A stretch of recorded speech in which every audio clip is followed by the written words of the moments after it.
Assalamualaikum warahmatullahi wabarakatuh. Bismillahirrahmanirrahim. Allahumma shalli wa sallim wa barik ala habibika Mustafa Muhammadin wa ala alihi wa sahbihi ajmain. Nama ba'du. Yang sangat saya hormati Profesor Fathul Wahid selaku Rektor Universitas Islam Indonesia. Di sini ada Bapak Dr. Ainur Rahim Fakih, Bapak Dr. Rohidi dan rombongan dari UI, ada Kiai Tamyiz dan teman-teman yang saya hormati. Juga ada kebetulan ada rombongan dari Pertamina. Saya nanti ngaji ya 7 item tentang kitab Syariatul Khalidah, dan nanti saya mohon Pak Rektor sambutan sekitar 15 menit. Juga Pak On juga boleh curhat nanti, Pak Rohidi, karena tadi sudah cerita-cerita tentang problem gaya pengajaran Islam modern. Saya ngambil 7 item supaya semuanya dapat berkah dari kitab Syariatul Khalidah. Pertama saya mau cerita atau menerangkan, ini nomornya ada urut tapi sesuai prioritas yang saya inginkan. Halaman 1, 2, 3 ya. 7 item saja nanti cepat insya Allah. 1, 2, 3.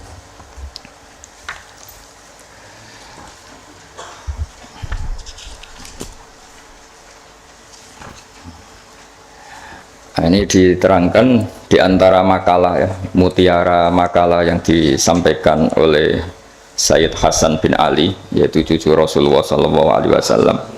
Ketika ditanya oleh Imam Hasan Basri, kita tahu semua sanad Thariqah sebelum Sayyidina Ali semuanya lewat siapa? Hasan Basri.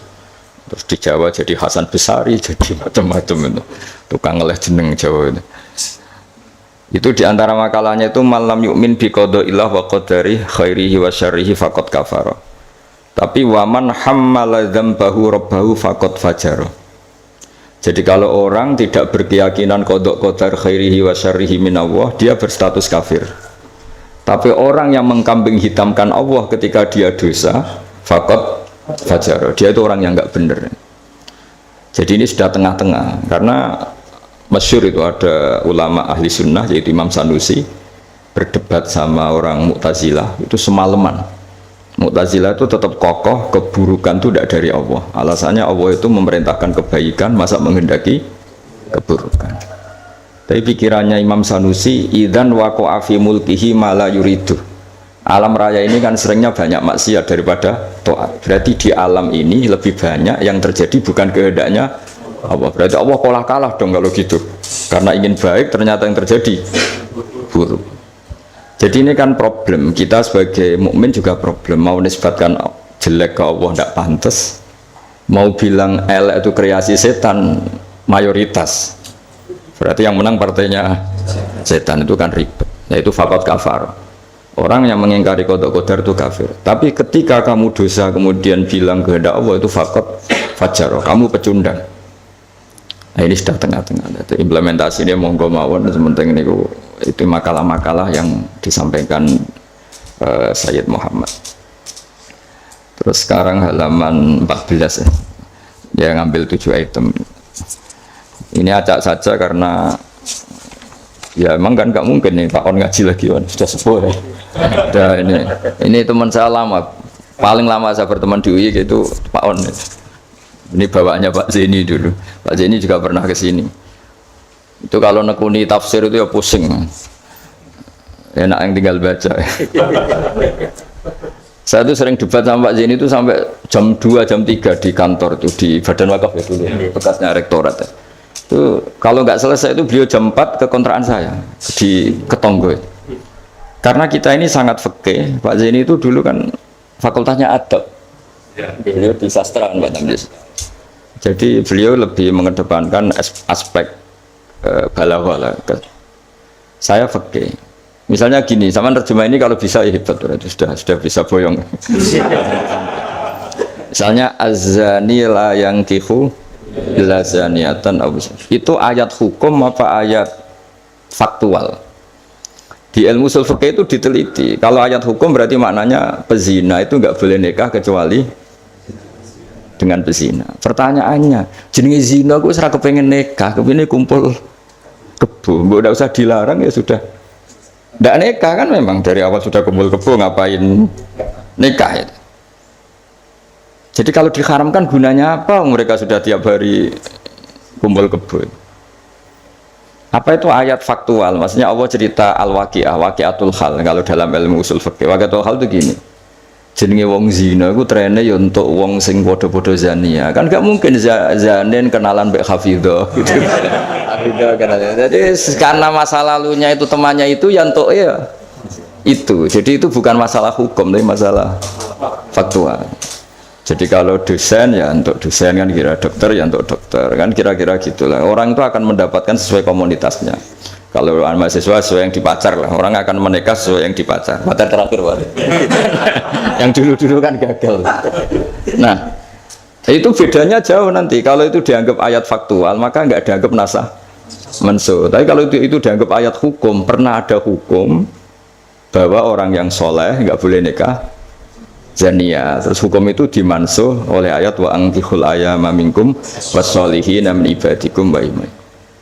Oh itu kan nggak bisa selesai. Mbok Sa'rawi, Mbok Imam Suyuti itu tidak akan selesai perdebatan seperti itu. Nah, kalau menurut asbabun nuzul ya mirip iya mirip enggak. Jadi dulu itu sahabat dulu kan punya masa lalu lah. Di antara sahabat itu ada yang punya pacar perempuan cantik, namanya tuh Anak. Ketika dia sudah Islam, sudah baik, masih kangen sama pacar lamanya. Pacarnya itu di Mekah. Ketika Fatu Mekah ingat lagi. Jadi kayak mantane sampean terus rondo niling meneh. Manusiawi sekali. Terus alhasil terus tanya, ya Rasulullah kalau saya nikah anak boleh ndak? Tapi dia masih begitu, maksudnya masih profesinya masih seperti itu, masih PSK lah kira-kira gitu. Kira-kira baghiyah kalau dalam bahasa Arab itu baghiyah. Terus karena si cowoknya ini sudah afif, sudah soleh, sama Quran dilarang, jangan kamu orang soleh kok nikah sama yang seperti itu. Larangan ini itu larangan hukum apa larangan sosial apa larangan etika, itu perdebatannya ulama usul fikih. Kalau larangan hukum itu jelas kelirunya justru Islam tuh ingin yang zania tuh nang nikah dan statusnya zania itu hilang.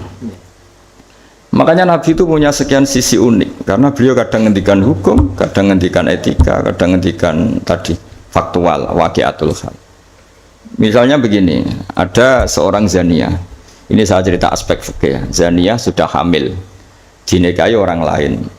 Ini harus melahirkan dulu apa enggak? Hampir semua ulama bilang enggak usah karena enggak perlu ada apa? Iddah. Untuk zania enggak perlu iddah karena iddah itu kan untuk nikah yang sah. Tapi suatu saat Nabi itu pernah ditanya, ya Rasulullah, ada orang yang biasa kumpul kebo, lelaki dan perempuan bisa kumpul kebo, sekarang sudah nikah. Itu Nabi ngapresiasi dan beliau ngendikan qad kharaja min sifahin ila nikahin. Ya baguslah sekarang yang tadi malam mungkin masih berstatus kumpul kebo, gara-gara nikah sekarang kumpulnya sudah kumpul nikah. Jadi Nabi komentar qad kharaja min sifahin ila nikahin. Dia sudah keluar dari tradisi kumpul kebo menjadi tradisi yang baik, yaitu nikah. Hubungan intimnya sudah berstatus nikah. Makanya kita-kita yang kiai itu kalau ada orang minta dikawinkan, itu bingung. Bingungnya kalau langsung dikawinkan geger BKUA. Kalau ndak, yang nakal lah. Justru kalau kayak Kangkang nggak nakal itu nggak wajib menikahkan sekarang. Nanti 40 tahun lagi ya nggak apa-apa. Tapi kalau orang nakal itu malah harus. Kalau minta dinikahkan sekarang kok kamu ndak mau, kan bisa aja malamnya gitu lagi. Padahal kalau kamu mau menikahkan, kumpul malamnya nanti sudah halal ya sudah. Tapi kalau kamu ndak nikahkan, kumpul kebo dan kuncinya di kamu karena kamu disuruh. Jadi mau tidak mau terlibat. Makanya kalau dalam hukum mengislamkan orang itu nggak ada boleh waktu jeda. Misalnya ada orang kafir tanya, Gus Bak saya syahadatkan. Itu kok saya bilang sudah duduk dulu ngopi dulu. Itu saya ikut murtad. Karena membiarkan dia sekian menit dalam keadaan kafir. Yang saya bisa menghilangkan saat itu juga. Maka harus langsung disyahadatkan.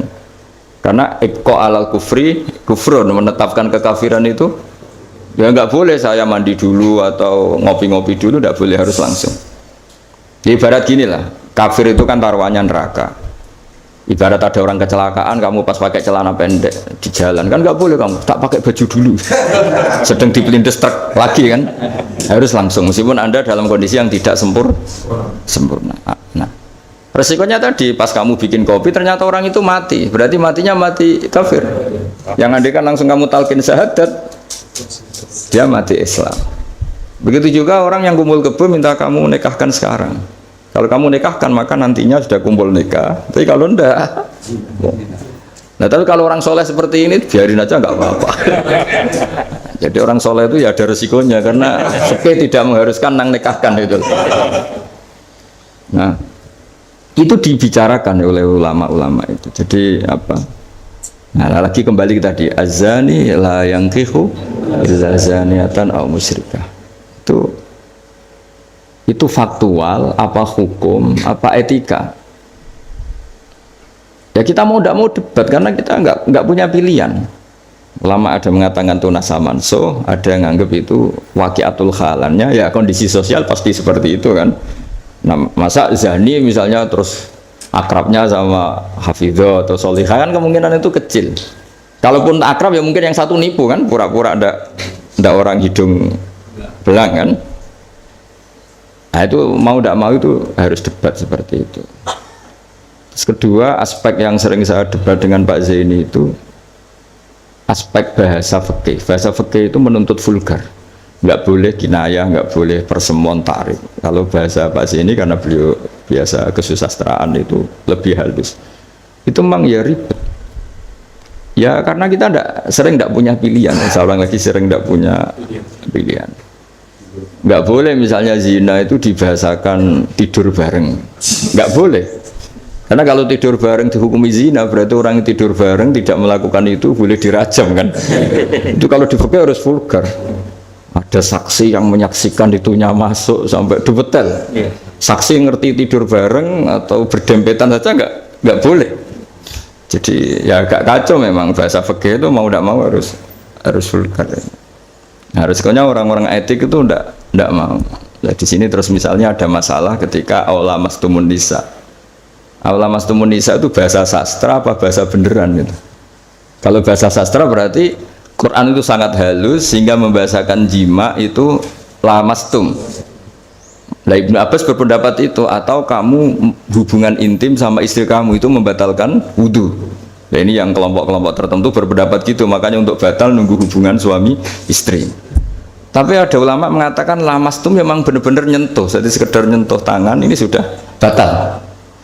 Jadi efeknya ini besar. Yang satu bilang lamastum kinayatun anil jima, sehingga untuk mengatakan batal harus nunggu jima. Yang satu ya memang lamisa, memang pegangan saja. Nah, terus jadi dua kelompok mazhab itu. Jadi memang perdebatan memaknai Quran itu ya mau tidak mau. Cuma kalau sama-sama ahli kan masih ada ringnya. Nah, sekarang yang ribet itu mau Quran raiso isane terjemah melok nafsi itu musibah itu. Itu musibah besar. Nah, karena Quran itu kalau bahasa itu diulang. Diulang ini supaya maknanya itu begitu. Kadang sama. Makanya kata Imam Ghazali ngulang itu karena sama. Misalnya gini ya. Tak beri contoh ya.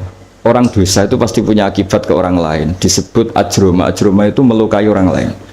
Innal ladzina ajromu kanu minal ladzina amanu yadhakun. Tapi nanti digenti. Kalau ajromu ini ditafsir digenti kafaru, karena di belakang digenti fal yaumal ladzina amanu minal kuffar, bukan minal mujrimin. Jadi di depannya pakai kata ajromu, di belakang pakai minal kuffar. Misalnya tadi ada 3 kelompok di akhirat, menerima tangan kanan, menerima buku dengan tangan kanan, kedua dengan tangan kiri. Tapi yang terlalu buruk itu waro adzohri, menerimanya membungkungi yang ngasih. Jadi misalnya kamu malaikat yang ngasih buku, ya terus lama ya sudah, yang fatal itu ya sudah nerimanya dengan tangan kiri, dia membungkungi yang ngasih.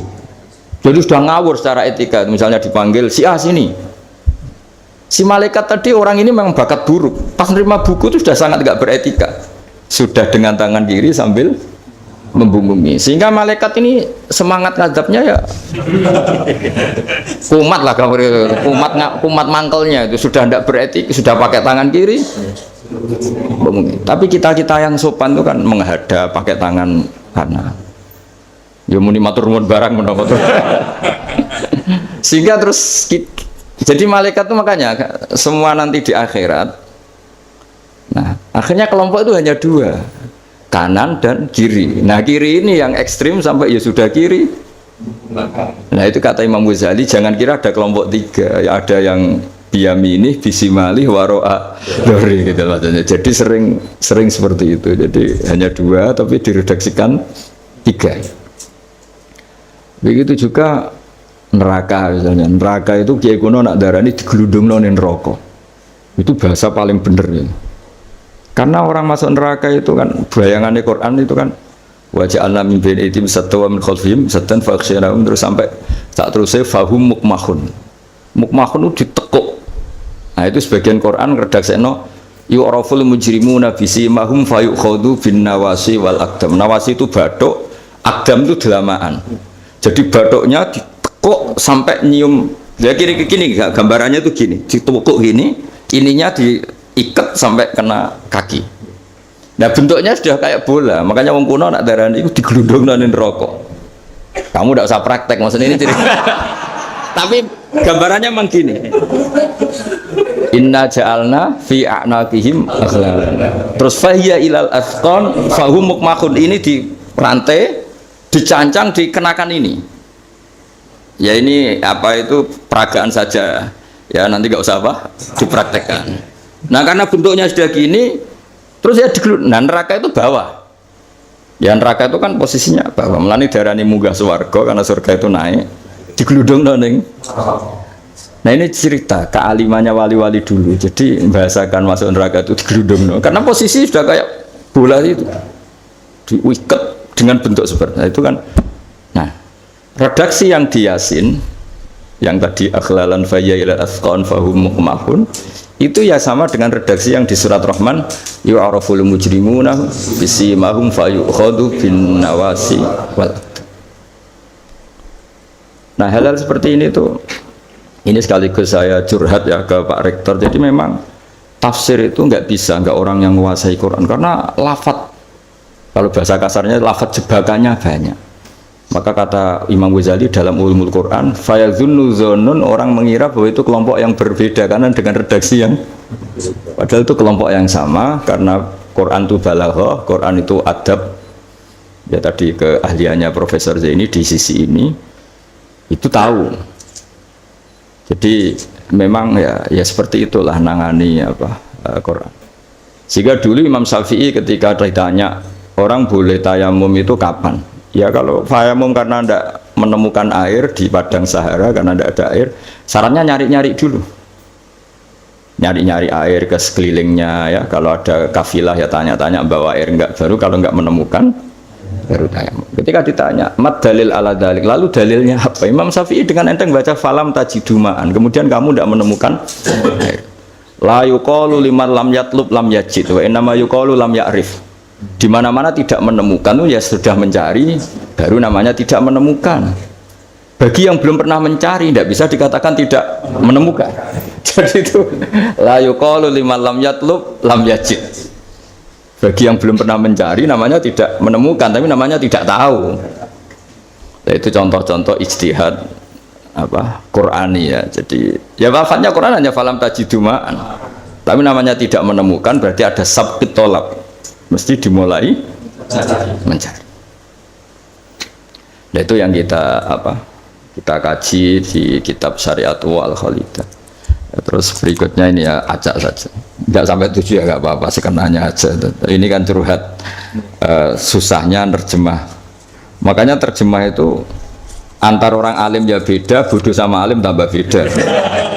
Cuma yang satu ngawur lah, yang nggak ngerti ngawur itu kalau tidak tahu kok. Ya, halaman 42. Nah, ini yang masalah kias. Fannasu wa ingkana khoson lakinnahu yasiru aman. Nas itu meskipun waqiahnya itu khusus, lakinnahu yasiru aman. Pada akhirnya menjadi umum. Ya. Menjadi umum itu karena mau tidak mau ada kias. Kias itu analog, no? Atau pola. Misalnya gini, yang dicontohkan di sini misalnya. Nabi memang hanya ngendikan layak dil qadi wa khutban. Enggak boleh seorang hakim memutuskan hal-hal yang krusial dalam keadaan emosi. Khutban itu emosi yang sangat. Lalu kiasnya apa? Rektor juga nggak boleh dalam keadaan emosi bikin keputusan. Kiai juga nggak boleh, suami juga nggak. Siapapun nggak boleh. Cuma yang sering bikin keputusan otoritatif itu kan qadhi, hakim. Jika Nabi hanya ngendikan al-qadhi. Lalu ulama mengatakan khutban itu kenapa tidak boleh? Karena orang kalau emosi itu akalnya agak mati paras lah gitu. Lalu itu udah harus pas emosi ya, ulama memasukkan terlalu syahwat ya nggak boleh, terlalu lapar ya nggak boleh, hakin ngempet nguyah ya nggak boleh, ngempet ngising. Sehingga kata khutban kemudian diganti fi halatin yasu'u khalquhu fiha, dalam keadaan yang dia nggak begitu normal. Jadi antara nggak begitu normal, terlalu syahwat ya nggak boleh, terlalu emosi nggak boleh, terlalu lapar, lalu nahan kencing, nahan BAB dan sebagainya. Itu lafadz itu wan nasu wa ingkana khoson nas, meskipun khusus yaitu Allah Nabi hanya ngendikan khutban, tapi nanti menjadi umum berdasar hukum apa? Kias. Nah di sini Pak Ainur Rahim Fakih yang sering kita beda ya. Misalnya ini bukan meng-NO-kan yang Muhammadiyah atau Muhammadiyahkan NO, karena kalau kita ini biasa saja. Orang NO ya pasti Muhammadiyah karena umat Kanjeng Nabi Muhammad SAW. Orang Muhammadiyah ya pasti dengar NO lah karena gerakannya ulama, masa tidak mendengar ulama. Tapi setelah jadi ormas ini jadi yang NU tidak Muhammadiyah, Muhammadiyah tidak NU. Misalnya kamu NU ditanya Allah, akun tamin ummati Muhammad, ya naam. Itu bahasa Arab ummati Muhammad itu. Terus Muhammadiyah tak kok iki anut sopo ya anut ulama. Jadi tapi wong nganggur geger ya sebenarnya. Nah kita termasuk yang nggak nganggur jadi rapati geger. Saya beri contoh, Nabi itu ketika habis sholat itu akbala ali Nabi wajis langsung berputar menghadap ke kita. Jadi kalau di Indonesia langsung menghadap ke timur. Itu ada yang mempraktekkan dan itu bagus, jelas semua teks hadis seperti itu.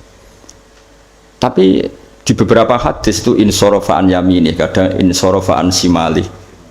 Karena begini, Nabi itu kalau sholat itu orang yang dari 7 kilo, 8 kilo semuanya lari, kepengen makmum Kanjeng Nabi. Sehingga kalau makmum Nabi ini bahaya ketika itu ada sepurawu. Alhamdulillah. Memang janjian rawuh. Bersana jejer Pak Tamyiz podo kiai ini. Jodoh berarti kiai tenan. Berkiai jejer kiai. Nggih putrane Mbah Mun. Dokter.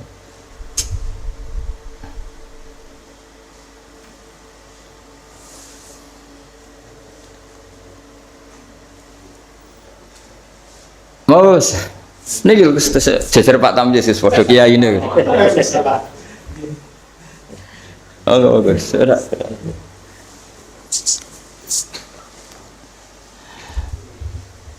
Ya, saya teruskan ya. Jadi ternyata di syurahul hadis, para pensarah hadis, ketika Nabi menghadap ke timur dan itu ya banyak yang meraktekkan dan menurut saya tidak masalah. Itu karena Nabi tidak ingin orang yang datang terlambat. Kalau dalam bahasa fikih disebut masbuk, itu Nabi ngira fi sholatin, padahal hakikatnya sudah tidak sholat. Jadi andaikan Nabi tetap menghadap ke barat, misalnya di Indonesia, dengan posisi duduk yang sama, maka yang datang terlambat langsung usolli fardhu zuhri makmuman, dengan arti makmum ke Nabi terus duduk. Nah kalau dia makmum padahal Nabi nyatanya sudah selesai, itu sholatnya tidak sah karena menggantungkan sholat atau iktimam dengan orang yang sudah tidak sholat. Nah sehingga gerakan Nabi ini dianggap maklumat kalau beliau sholatnya selesai. Nah karena filosofinya itu maklumat kalau sholatnya sudah selesai, ada yang milih memang benar-benar ke timur juga maklum, kan gak mungkin sholat madhep ke timur, sehingga yang datang tahu. Terus ada yang milih ngalor. Jadi sebetulnya itu bisa pakai ya kayak orang tahlilan pakai keplok sudah selesai itu kalau sebetulnya bisa pakai apa saja, yang penting memaklumatkan kalau sholatnya itu. Nah, ini yang ngendikan tidak saya, kitab Fathul Bari karangannya Ibnu Hajar Al Asqalani, Syarah Bukhari paling populer. Nah itu yang disebut Sayyid Muhammad wan nasu wa ingkana khoson fa innahu yasirun aman. Ya kayak tadi misalnya laiktil qadi wa huwa khutban, kemudian khutban ini memasukkan semua kondisi yang kita kurang fit. Itu tidak boleh bikin apa? Keputusan. Qadhi ya juga kita ganti. Tidak harus qadhi, Pak Rektor, Pak dosen, seorang suami kalau bikin keputusan jangan dalam keadaan yang khutban atau ngempet nguyuh, ngempet ngising, hakin itu. Kalau dalam bahasa Arab hakinan itu. Nah ini penting saya utarakan karena kalau kita terlalu tekstualis, Itu nanti kita naik Innova tidak perlu baca subhanalladzi sakhkhara lana hadza. Karena ayatnya itu kan wal khaila wal bighala wal hamira litarkabuha wa zina. Ini tidak ada Innova ini. Ayatnya ya litas tahu ala ya, summa tazkuru ni'mata rabbikum idza stawaitum alaihi wa taqulu subhana. Ini kan jelas litas tahu ala zuhur. Ini Innova tidak ada zuhurnya, ini tidak ada punggungnya. Jelas ayat sebelumnya tentang wal khaila wal bighala wal hamira litarkabuha wa zina. Nah, jadi kalau terlalu tekstualis maka naik Innova Ferrari itu tidak usah baca subhanalladzi karena ayat ini tentang bighala ya tentang bighala, tentang khimar dan seterusnya. Makanya kajian kitab Syariatul Khalidah dan alhamdulillah saya khatam dan saya ada ngira bahwa sebenarnya saya khatam sudah 3 hari yang lalu tapi saya bilang kayak ada wangsit. Ini nanti ada khataman spesial. Lala Pak Rektor mau kesini tanggal 12 saya bilang ke santri-santri ya biar ikut hormat apa khatam. Jadi itu saja, nanti saya mohon curhatnya Pak Rektor tadi sudah curhat di teras saya 15 menit Pak on ya, sekitar 10 menit mungkin Gus 10 menit nanti yang dungo kayak Mansur kalau Pak Rektor dungo rapati mati karena jadi rektor tuh hisapnya berat jadi dosanya itu seneng gaya keputusan nggak siap jadi objek keputusan itu ya mau udah mau memang tapi itu bagus kata bapak kowe kudu wani dadi kiai tapi dados kiai ngaten wong tawadhu ora mutu jare bapak gayane tawadhu asline mau tanggung jawab jadi bapak itu saya dulu ya heran kenapa bapak itu lebih suka kancanan wong mlete timbang wong tawadhu dulu saya tuh heran setelah saya jadi kiai itu wong mlete itu luwih gampang syukur bisa cuma wong sing ra cocok darani ngono iku mlete asline wong mlete iku gampang syukur. Lah apa dadi rektor, dadi pegawai negeri ra enak dadi wong biasa ngopi ra ono sing ngekang. Ya sudah kalau dia caranya syukur seperti itu biarkan saja. Itu kan mletes, mau dadi rektor, mau dadi menteri ra enak urip kok terikat. Padahal misalnya dekne gelem ya ora ono sing dadekno. Tapi cara dia syukur memang akan ngomong terus seperti itu. Gak enak jadi PNS, jadi rektor ra enak, jadi menteri ra enak. Wong kok terikat, enak jadi wong ini iki, butuh rokokan, butuh ngombe. Dulu saya nganggap orang seperti itu melete. Tapi bapak tuh suka sama orang seperti itu. Setelah saya jadi kiai itu tahu ternyata itu bahasa syukur. Ya membela diri ya. Memang dia happy-nya kalau ngomong seperti itu ya. Sing bojone elek ngono ra enak Gusti bojo ayu dadi sawang-sawangane wong. Wes pokoke wes sauni-unimu sing penting sudah itu cara dia syukur. Saya tuh belum pernah loh kalah debat orang kecuali sama orang desa itu. Anaknya itu minta motor Pak Rektor, motor sepeda motor. Enggak boleh ada orang kaya. Bapaknya kesini, anaknya komplain, "Bos, bapakku kok medit. Nunjuk motor ora oleh padahal orang kaya." Bapaknya kesini itu masuk akal ya. Anak di pondok tambah goblok. Mergo njuk kok motor. Lah kok goblok, Pak? Jenenge donya iku Gus iku sing lahirno donya kok sapi kan manak, wedhus manak. Wong donya kok mangan donya. Motor itu kan beli bensin, nyervis. Jadi orang beli mobil itu goblok terus. Jadi ya profesor, dokter kalau punya mobil cara dia ya goblok. Kiai-kiai yang punya mobil cara dia jenenge donya sing lahirno. Donya kok mangan. Wah. Iki kok pinter juga.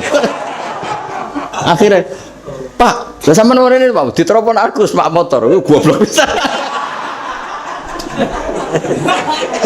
Tapi kita menjadi tahu ternyata di balik lugune iku ya ono pinter ya. Meskipun dia pecundang, hanya pecundang itu gak gelem motor nang ndi yo ngetroponane. Tapi ya, intinya hidup itu harus mendengar. Jadi bapak itu senang mbek wong mlete. Nek mbek wong tawadhu itu gak pati. Karena alasannya bapak kon imami gak gelem, kon takmir masjid gak gelem, jadi rektor gak gelem.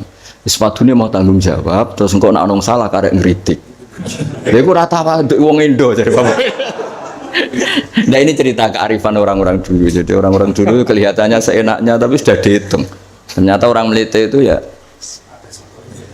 dia membela dirinya sampai seperti itu. Membela gak gelem mau jadi menteri, jadi rektor, gak enak urip terikat. Padahal nanti kan dia gelem ya ndak ada yang nawarin. Ya sudah, tapi cara dia syukur seperti itu. Bisa mohon sekali lah ini khataman syariat wal khalida, mungkin saya mohon Gus Zofur untuk cerita hubungan Mbah Mun dengan Said Muhammad yang Pak Rektor sama Pak On ini curhat. Monggo secara berurutan kalau mohon sekali supaya semuanya dapat berkah dari Said Muhammad bin Alawi Al-Maliki Al-Hasan. Monggo.